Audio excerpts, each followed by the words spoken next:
இந்த ஹாரர் உலகம் இந்த 2025ஆம் ஆண்டின் மறுவிழா காலம் நம்மை பழைய நினைவுகளுக்கு பின்னால் அழைத்துச் செல்லும் பயணம்தான்.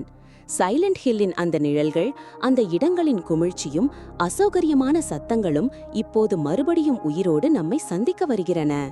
பல மணி நேரங்களுக்கு பிறகு நேரடியாக விளையாடி பார்த்து நம்பிக்கை உருவானது.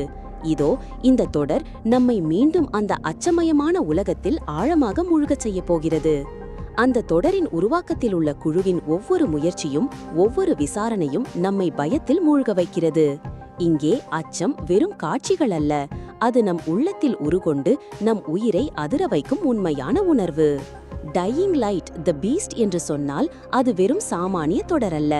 கைல் கிரேன் திரும்பி வந்துள்ளார், ஆனால் இப்போது அவர் பீஸ்ட் மோட் என்ற புதுமையான சக்தியுடன். அதில் சர்வைவல் ஹாரருக்கும் ஆக்ஷனுக்கும் இடையேயான அதிரடியான சமநிலையுள்ளது. திறந்த உலகம், அது ஒரு ரகசிய பெட்டி போலவே. அதில் நிறைய விசித்திரங்களும் மர்மங்களும் காத்திருக்கின்றன. அந்த உலகத்தில் நடக்கும் நிகழ்வுகளை நம்மால் கண்காணிக்க முடியாது. அதுவும் ட்வின் பீக்ஸ் போல பரபரப்பான அதிர்ச்சி தரும் கற்பனை மிக்க கதைகள், ஸ்ட்ரேஞ்சர் திங்ஸ் போல சில அற்புதமான மாயைகள் கூட இணைந்துள்ளன. ஒவ்வொரு குவெஸ்டுக்கும் அதிக கவனம் செலுத்தப்பட்டுள்ளது. டெவலப்பர்கள் நமக்கு சொல்லும் அந்த ஏரியாஸ் ஆஃப் பெர்ஃபெக்ஷன் என்று அவர்கள் சொல்கின்றனர். அதில் ஏதாவது ஒன்று தவறினால் அது நம்முடைய அனுபவத்தை கெடுக்கக்கூடும் என்று. எனவே இக்குழுவின் உழைப்பு நமக்கு மிக உயர்ந்த தரத்தை தரும் என்பதில் சந்தேகமில்லை. ரெசிடென்ட் ஈவில் 9 ரெக்வியம் பற்றி நம்மால் பேசினால், லியான் கென்னடி கதாபாத்திரம் இப்போது இந்த வகை ஹாரருக்கு கூடலாமா என்பது கேள்வி.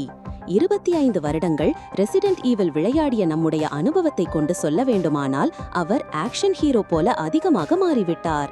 ஹாரர் உணர்வுக்கு இடம் தருவதில் தடை.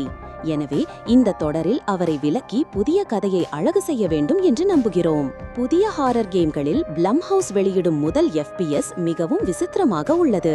ரெசிடென்ட் ஈவில், பிளட்பாண்ட் போன்ற மிகச்சிறந்த ஹாரர் மற்றும் ஆக்ஷன் கலவைகளை அந்த கேம் பிரதிபலிக்கிறது. ஸ்பெயின் நாட்டின் கத்தோலிக்க வரலாறு, அதன் கடுமையான மத உணர்வுகளைக் கொண்டு ஒரு மறைக்கப்பட்ட பயங்கரமான மாயக்கதை உருவாக்கப்பட்டுள்ளது. நம்மை அந்த உலகத்தில் இழுத்து மீள முடியாத விடத்தில் பயப்பட வைக்கும் வகையில் அது வடிவமைக்கப்பட்டுள்ளது.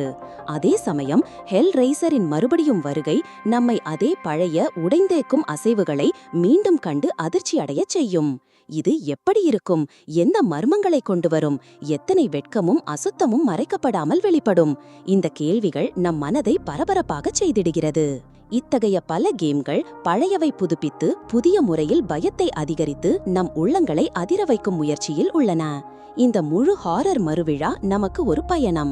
இது உங்கள் மனதை கலங்க வைக்கும் உண்மைகள், கேள்விகள் எழுப்பும் சர்ச்சைகள், மறைக்கப்பட்ட ரகசியங்கள் மற்றும் எப்போதும் மறைக்கப்பட்ட பயங்கர அனுபவங்கள் அடங்கிய பயணம். நீங்கள் தயார்தானா? அந்த நிழல்கள் நடுவே நின்று உங்களிடம் கதை சொல்லும் அந்த உலகத்துக்கு ஆழமாக மூழ்கிட, நம் மனதை சிதற வைக்கும் அந்த உண்மைகளை கேட்க, உங்களை உயிரோடு அசைக்க போகும் அந்த அச்சங்களை அனுபவிக்க 2025இல் ஹாரர் ஜெனராகளின் மறுவிழா இங்கே. உங்கள் யூடியூப் மோனோலாக் 10 கோடியை தாண்ட விரும்பினால் இதுதான் சரியான நேரம்.